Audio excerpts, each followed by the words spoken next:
There are many factors that decide future home prices among supply and demand. We'll talk through 6 of them, one in supply and the rest in demand.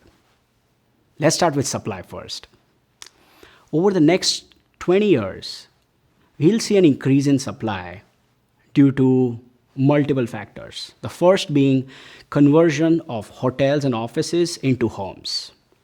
This could lead to oversupply in cities and drop home prices in those areas. Number 2, we'll also see city councils upzoning neighborhoods in suburbs to allow for more dense developments. They may be hindered by long-standing residents that we call NIMBYs, not in my backyards. Depending on where this falls, upzoning will increase supply and hurt home prices. And as people need more space to work in their homes, they'll start building additional dwelling units or ADUs. This is for people who can't necessarily afford to buy a larger home. Building ADUs will increase the square footage in homes and lead to better home prices. Most importantly, the home builders confidence index is at an all-time high.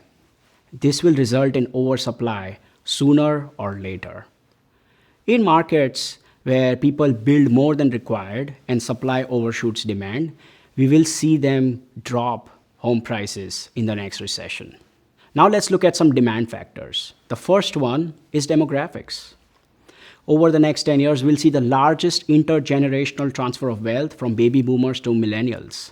This will allow a lot of millennials to be ready to put down their down payment, thus increasing the demand for homes and increasing home prices. Population growth will also be a major factor. In the last decade, the US population only grew by 4%. In 2018, it only grew by 0.6%. This year, in 2020, we might actually see a decline in population due to COVID-19. Any changes in population, especially as they relate to legal immigration policy from the federal government, will have a dramatic impact on demand. If the population doesn't grow at a fast enough rate, demand will eventually fall, taking down home prices with it. And how can we not talk about Gen Zs? After millennials, they'll be the largest demographic of home buyers. A typical Gen Z renter will pay almost $225,000 in rent before they're ready to buy a home. That is more than any other generation, even after adjusting for inflation. So they will be way more open to alternative home buying models, changing the dynamics of demand and impacting home prices. The next factor is employment and jobs. They'll be a deciding factor of where people decide to live. Remote work will become a permanent option, but not a permanent decision. As more people work remotely, they'll move into cheaper cities like Austin and Raleigh, thus driving home prices up. But it will also open up all of these remote workers to wage competition from across the globe. Eventually, wages will suffer, and so will people's ability to afford homes. Instead of commuting into cities, people will also prefer to work in their own neighborhoods, in co-working spaces. So suburbs with better amenities will attract more people, driving up home prices.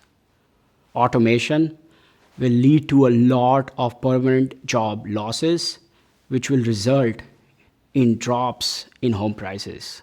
Just automated driving alone will cause millions of job losses in the trucking, logistics, and the taxi industry, affecting people's ability to earn a living wage.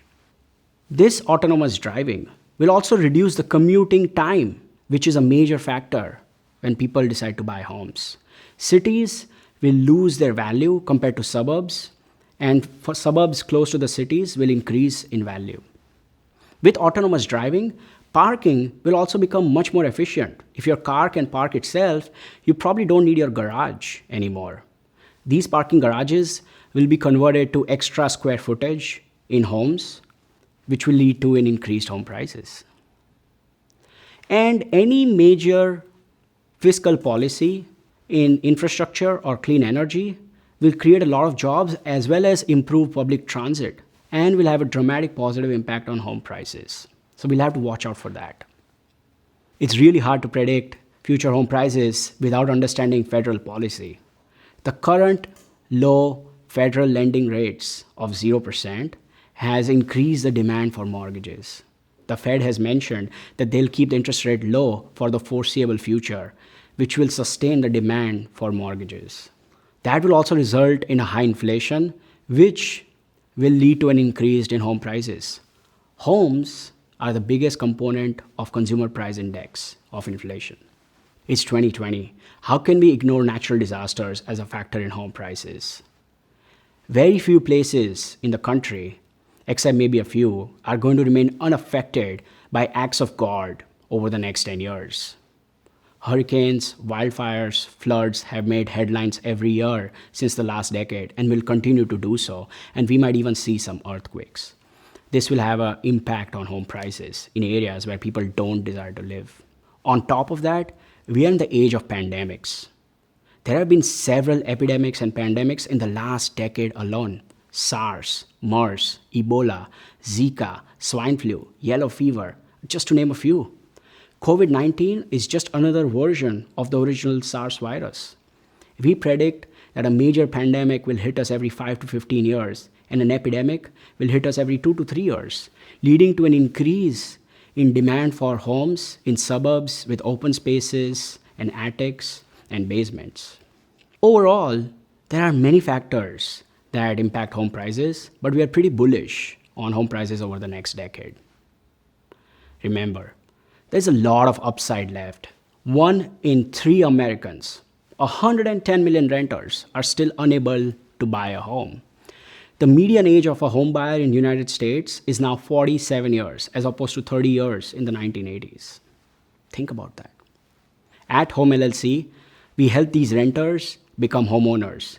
We provide them with debt-free down payment assistance in exchange for sharing a part of their appreciation. Alternative models like ours will continue to increase demand for homes. Thank you.